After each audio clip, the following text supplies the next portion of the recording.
The Gateway brings you the day's news each weekday from around the St. Louis region and the state capitals in Jefferson City. Our schools are accredited.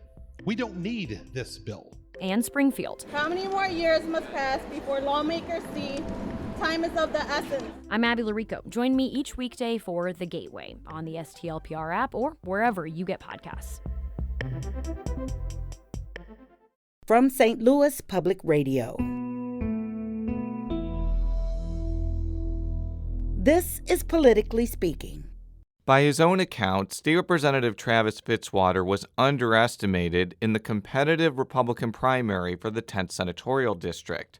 But the Callaway County Republican defied expectations and is all but assured to be in the Missouri Senate after 2023. On this episode of Politically Speaking, Fitzwater explains why he won that race and talks about the issues he wants to champion in the General Assembly's upper chamber. Let's hit the music. This is the Politically Speaking podcast, the definitive show about Missouri politics. We have to talk about things that matter to people. I've tried to bring that same aggressive iconoclast style with me to the United States Senate. I think my district is a model for the state. We put Missourians first. You just kind of have to find the common ground with people. I believe that this district deserves someone who represents their values. After I came back to St. Louis, I started thinking that I could have a bigger role on the change that I wanted to make.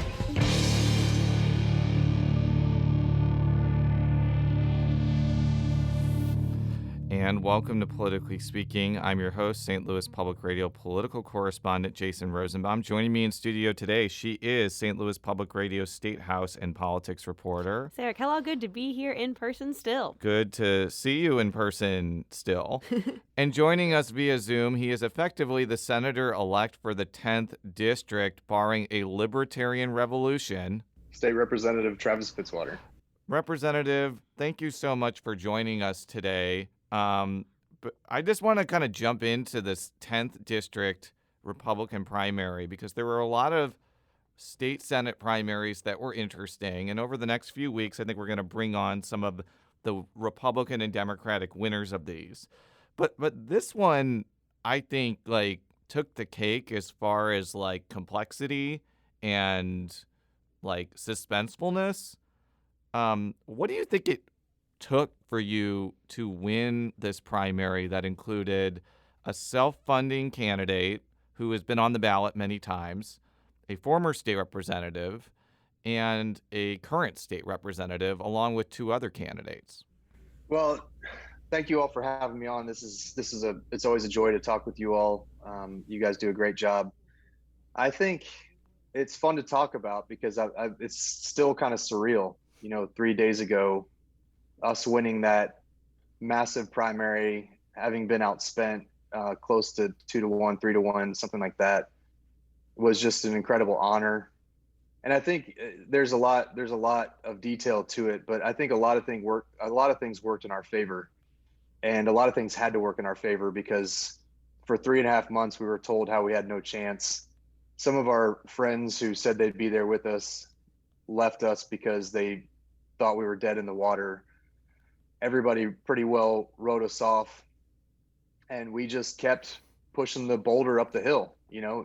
Every day we'd work a little bit, chip away at it, knock doors, go to parades, go to events, meet people, gather endorsements.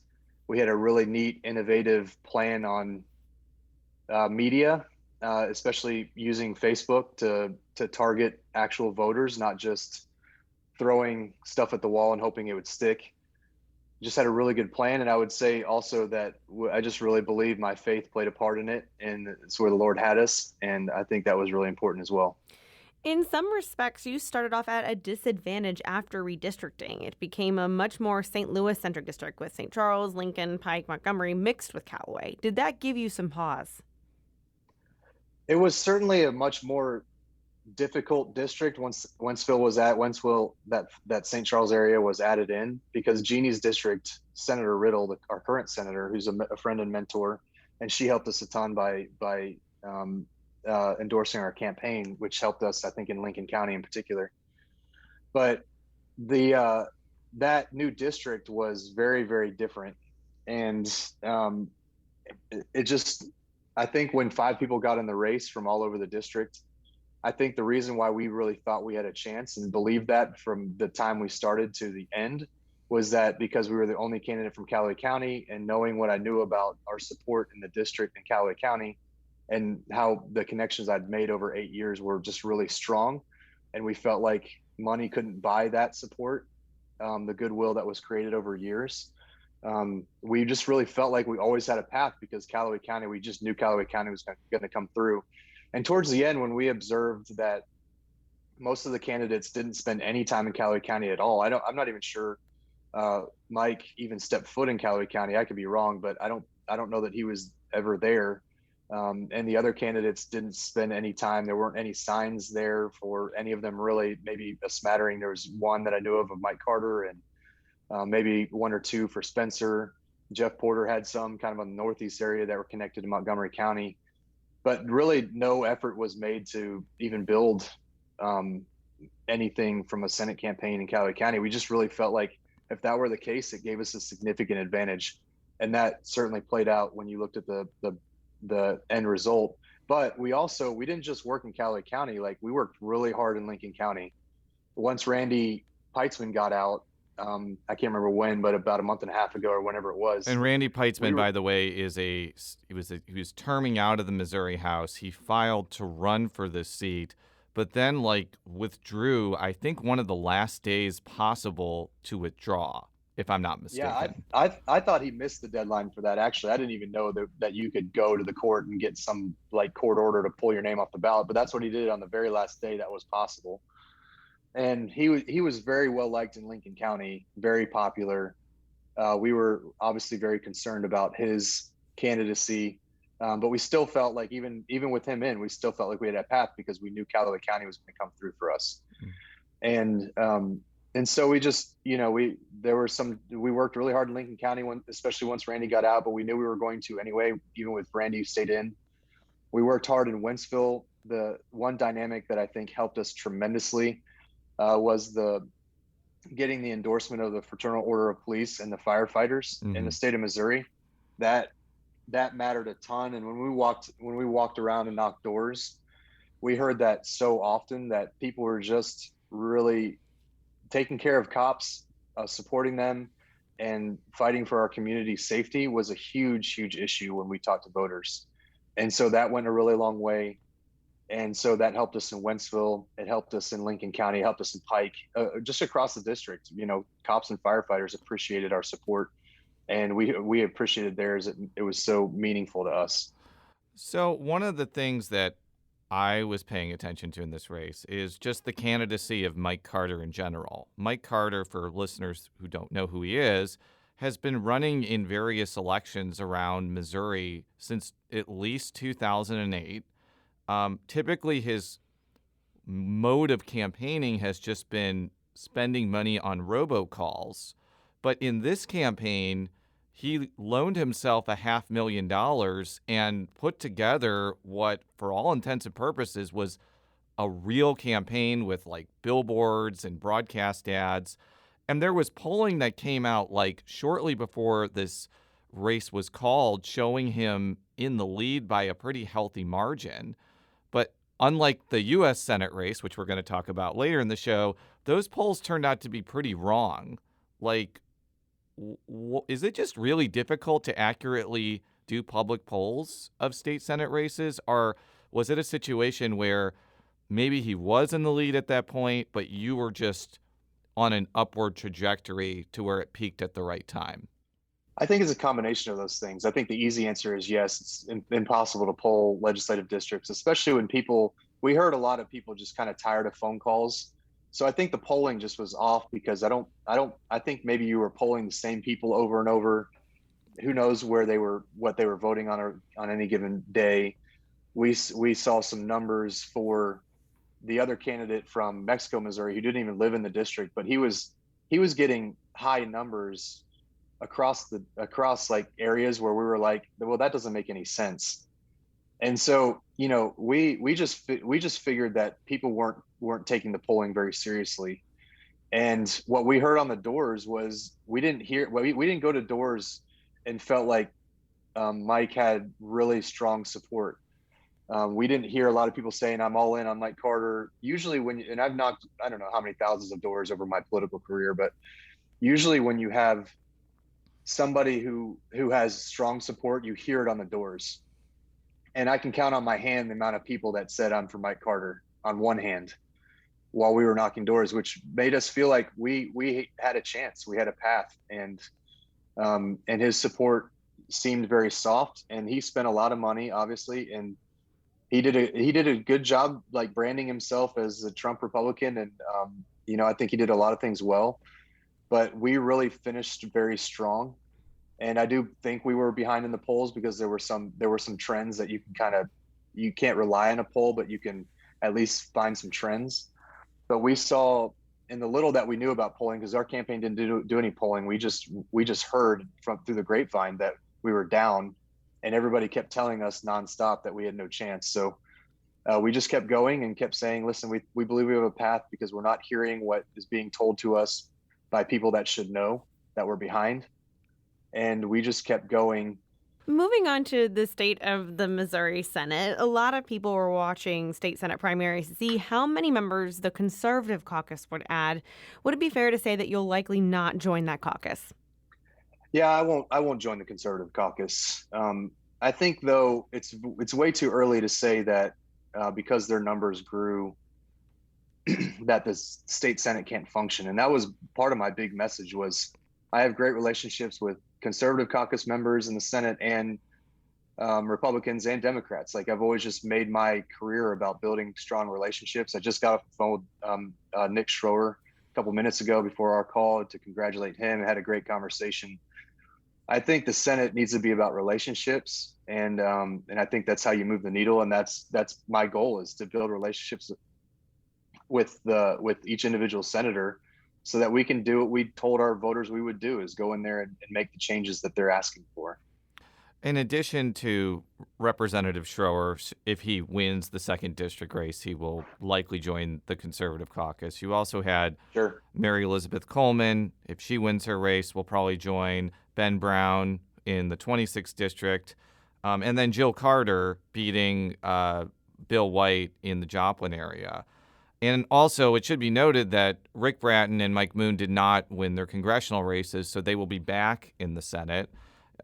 You kind of alluded to this, but they have a decent amount of numbers now, and if they stand unified, they can really slow things down. Like, how do you think this will impact how the Senate operates after 2023? I think, if Jason, you know this as well as anybody, I don't think you can ever predict how the Missouri Senate's going to function in any given year. But I think the proof will be in the pudding. I think there's several things that they want to get accomplished that I would agree with, that I think we ought to be working on in this next legislative session. I think there are plenty of things we share thoughts on, that the relationships just matter. And so we've got to push to get some things done. And so I think it's way too early to say that 2023 is just going to be a lost cause. I think everybody kind of assumes that, but I'm not assuming that, because I just have so much to learn. The Senate was a mess last year. I think everybody saw that, and that was the message I said when I was out on the stump. But I think there's plenty of blame to go around, and I think we just need leaders that are going to go in and work with people and to get things done that Missourians are asking for. And I'm not writing off 2023, because I just have a lot to learn. I have a lot of relationships to build. I've talked to Mary Elizabeth Coleman. We have a good relationship. I talked to Curtis Trent. He's a great guy, and I think he'll do well as a senator. I talked to Ben Brown, really impressed with him. He's a good friend of Paul Kurtman, Paul is one of my great friends. And I just think that the relationships move the needle. And I think that's what's going to be important in 2023. And we'll see how it goes. There's obviously rifts that need to be dealt with. There's leadership races that are going to be very, very interesting because of the dynamics of this primary election. But I think there's a lot of space to show Missourians that we can govern. Do you think that, possible pickups within the conservative caucus, do you think that could increase the relevance of Senate Democrats, since their votes will be needed to pass things if the conservative caucus holds strong? Or do you think that the conservative caucus could use their leverage to push the Senate to pass more controversial legislation? I think that remains to be seen too. I think, the Democrats are announcing that they feel more relevant than they ever have been because they think that's a path. And I just think that the conservative caucus probably needs to be given a lot more consideration about the issues that they have in front of them. And we bring up some of those issues and take votes. Now, I'm not in leadership. I'm saying things that I don't, I have a lot to learn.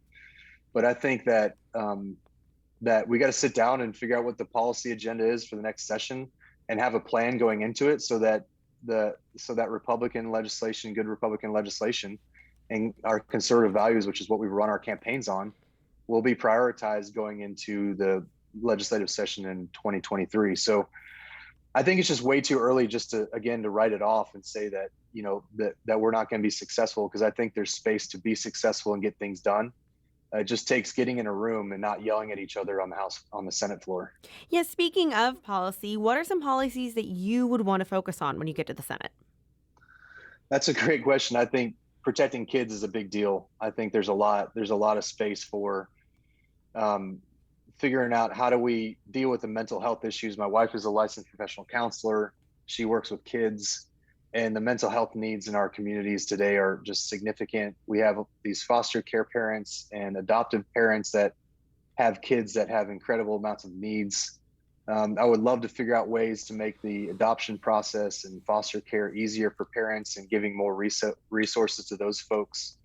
And I think that's really, really important in our state going forward, is taking care of kids. There's also, there are kids that have been abused across the state. Lincoln County in particular has what I've been told is about 1,000 cases of child abuse that need to be investigated and adjudicated in our court system. And I think that was that was a big conflict during the last veto session, wasn't it, Sarah? Last year, I believe it was, because we tried to get some money in the budget for investigation for the sheriff's office in Lincoln County to have some money for investigating these crimes. Yeah, the House overturned it, but then the Senate didn't. So yeah, and that was a priority for Randy Peitzman. I got that money. I helped Randy get that money back in the budget this year, but it's more of a statewide level now. So there's kind of a grant program from the state for every county to apply for, but Lincoln County in particular, I hope that they can get some funds and they can hire some investigators to start adjudicating these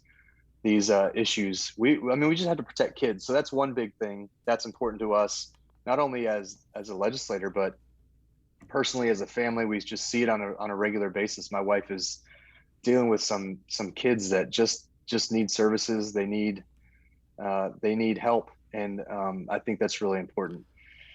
Secondly, I just think, the federal government is really concerning. Like as a very progressive Democrat president, at least in my opinion, they're doing some things that we've got to push back on, in my opinion, especially energy wise. The state of our energy policy is very concerning, and I'm just a nuclear energy advocate, and there's not a whole lot we can do on a state level to encourage that, other than to be a voice to Congress and say, we got to stop being scared of nuclear energy, because it's the only way to replace baseload power if you get rid of coal plants like we are, without hurting having carbon-free energy. And so, we have to be leaders in the energy space as well for Missourians, because their rates are going to keep going up as coal plants are being retired.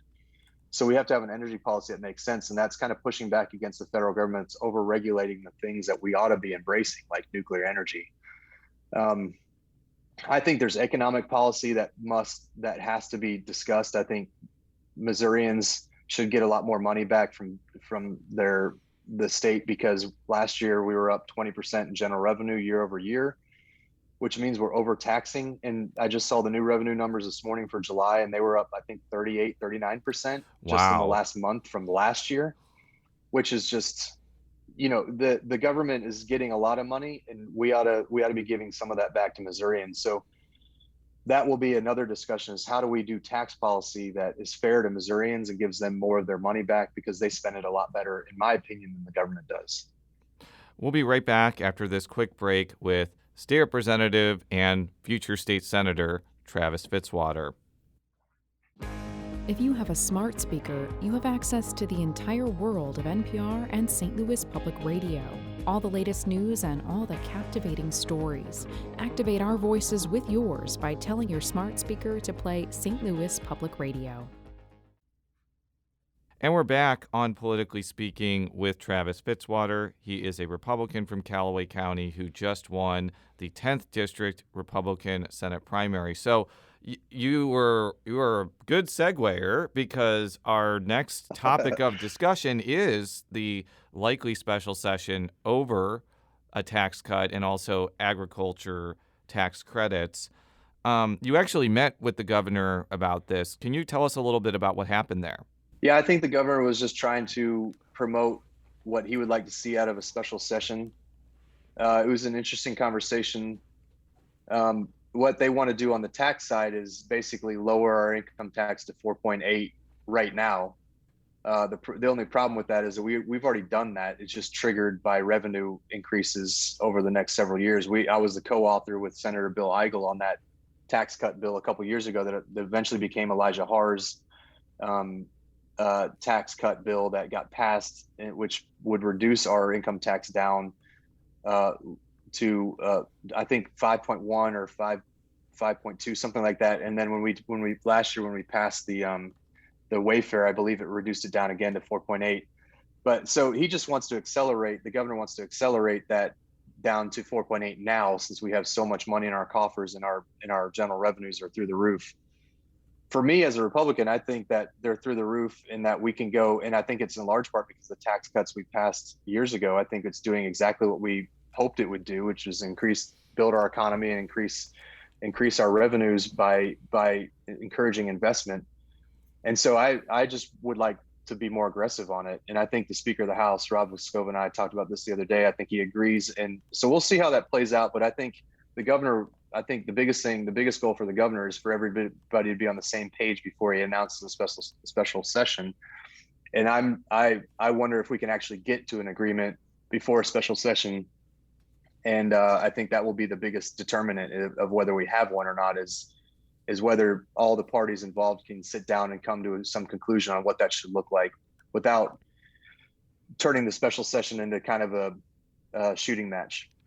Obviously, the state has a huge surplus right now, and even Democratic lawmakers have said there should be some form of tax relief. But given that many Americans have already received stimulus checks or child tax credits, would a tax cut from the state really make much of a difference compared to, maybe eliminating the tax on food or other sales taxes?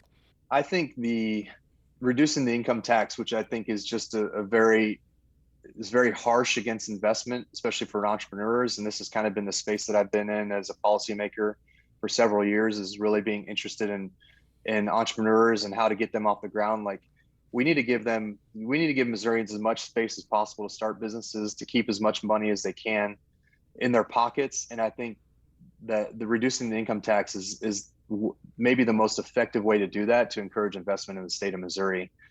And I also think on the low end, like we've also got to figure out ways to make sure that low income folks are also keeping more of their money if they're paying taxes or they're I've always been an advocate of why can't I think of the name of it? Earned income tax credit. Earned income tax credit. Yes. I've always been an advocate of that. I think those things are important too. So we got to figure out ways to empower people to start companies and keep more of their money so that they can keep growing our economy in a significant way. Does the fact that the state is going to get billions of dollars from the federal infrastructure bill mean that there's just not really enough things to spend the surplus on? That's why I think, again, you hope that we would give more money back to Missourians, because we're overtaxing at that point. Secondly, that brings up a good point. Like we need to have a long-term solution on infrastructure. Like, we're doing a lot of fixes here and there, but I think the governor is very interested in a long-term plan. I know Lieutenant Governor Kehoe is. I think a lot of policymakers ought to be more interested at this point, since we are going to expect these billions of dollars, to have a long-term 10-year, 15-year, 20-year plan on state infrastructure, because 70 needs to be expanded. There are other highways in the state. 44 gets more, I think, more industrial traffic than any other highway in the state. We've got a lot of work to do on infrastructure to continue to encourage this investment in the state. So there's just a lot. And what the federal government does on the infrastructure will be interesting too, because they're just in the middle of an election year, and inflation is still through the roof, and there are a lot of concerns about federal spending. Obviously, this revenue trajectory that you mentioned is not going to last forever. So how do you make sure whatever tax cut gets passed doesn't make it more difficult in the future to fund basic state governmental services? I think you just have to have some saved. I remember in 2008, and that recession lingered in our budget for a long time. I can't remember when it really finally started to feel like we're going on the upswing. Maybe 2016, maybe 2015. I don't remember exactly. It was when I was first in the legislature. It felt like we were still struggling. It was a while. Obviously, it took a while. 2009 was helped a little bit because there was the Obama stimulus money that came to the state. But after that went away, it did feel like the state was kind of treading water for a few years, especially because they laid off a bunch of state workers. And my understanding is they didn't really replace those workers for a really long time. And you could correct me if I'm wrong there. No, I think they're statewide, or not statewide, but throughout state government, we're down significantly. Because I think if you talk to any business, that we have a people shortage on jobs. That is certainly the case across departments in our state. It's a good and bad problem that there are jobs available, but the bad is obviously not having the people to fill them. So we have a lot of workforce development issues, a lot of economic development issues we've got to figure out going forward. But I think as far as the tax cuts go, I think we have so much money in our coffers at this point that we have more than enough to give back to Missourians, and enough to put on our bottom line to be prepared for the recession that we're in and may be in for the short to long term. So I think in a recessionary time, when we have tons of money in our coffers, we ought to be giving it back to Missourians. Like I mentioned, they spend it, in my opinion, a lot better than the government does. But we also have to be prepared for that recessionary issue. And I think we have enough money to do so. The income tax cut is kind of one part of what Governor Parson wants, and the other is on these agricultural tax credits. What exactly needs to be done there? And that's an important question for you, since your Senate district has a lot of agriculture in it. Sure. The ag community, for investment in one of our most important industries in the state of Missouri, it's crucial to have those things available. And so I think that getting something done in that space, I would prefer the governor just didn't veto that bill, but it is what it is. Here we are. So I think we'll do, in my opinion, we do whatever it takes to ensure that those tax credits are renewed, whether it's overriding a veto, which I don't think is on the table. I don't think that's a possibility in the Senate. I don't know that it's a possibility in the House. Or coming to the table and figuring out how to do 6-year sunsets. I don't know, because I've just been trying to fight through the primary before I even started worried about the special session. I think that there is space to get something done in a special session, but I think the governor obviously wants the 6-year, and I would prefer a 6-year sunset as well. It gives more stability to those programs anyway. But I haven't been in the back rooms figuring out what that negotiation looks like quite yet. So I'm not sure how that's going to go. I think that's a little bit more, to me, I'm not sure. Yeah, with those sunsets, and correct me if I'm wrong, but I think I remember it originally had that 6-year sunset, right? And then it was reduced? Yeah, that was just a negotiation. There was some politics being played with that particular thing, because the folks in the Senate knew that would be a significant battle and worth bringing back to the table in a couple of years to renegotiate. So yeah, I don't know all the dynamics because I wasn't in the Senate and I didn't negotiate that bill. I just knew that there was some significant conversations about that piece. So I just wonder if that will be a hang up, because vetoing a priority for a number of conservative caucus members in the Senate, which was the 2-year sunset, and then expecting them to just say, okay, we're fine with the 6-year sunset now, is going to be an interesting conversation. And again, I'm not a part of those conversations, but I think that's a dynamic that's worth figuring out. So in the last topic, let's shift into the 2022 elections, which, as I mentioned, unless there's a libertarian extravaganza in Callaway, Pike, St. Charles, Lincoln, and Montgomery counties. And I hear that. Can I just say this really quick? Yeah. Like, I think the last guy that was guaranteed to win didn't win. So we'll run a hefty campaign to make sure that we win in November. Yeah, and I hear that I hear the libertarians are really popular in Avos. Is that correct? Well, yeah, I'm glad you said Avos. It's not a really important community. Not Oxfast. Yeah. I believe that is one of the first times we communicate with each other. With Eric Schmidt, with Eric Schmidt winning the GOP Senate primary, what do you expect in the general election for that contest?